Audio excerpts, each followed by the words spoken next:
Bueno, ha habido algo de progreso.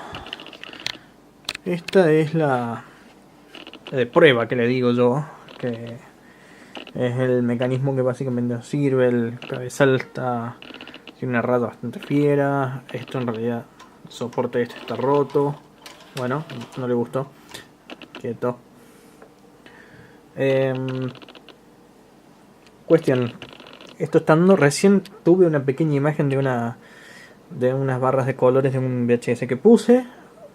¿Por qué? ¿Qué es lo que hice?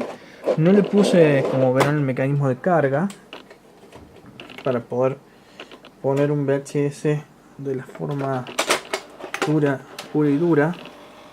El sistema carga, pero el VHS no gira. Acá para que diga, está puesto play. Recién ahí, bueno, no se pudo ver, pero vamos una vez más.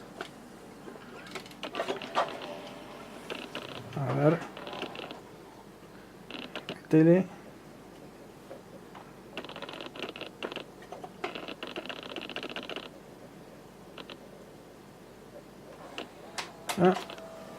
O sea, puede emitir imagen, el cabezal puede leer, pero por algún motivo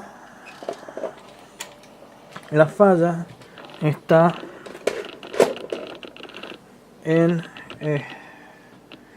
el mecanismo de carga en general.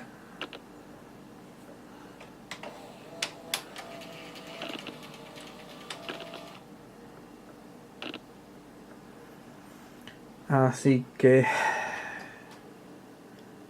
hasta ahora esto es el primer avance interesante que hemos tenido.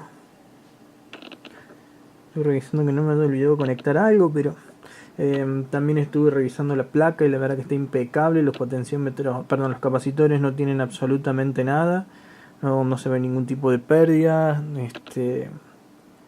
La verdad que más allá de que siempre se ha dicho que estas máquinas suelen tener algún tipo inconveniente, no pareciera tener nada serio más que tierra y mucho uso en el mecanismo en general. Se lo es muy desgastado, me parece. Así que voy a ver si logro hacer lo mismo con la otra máquina y a ver qué pasa.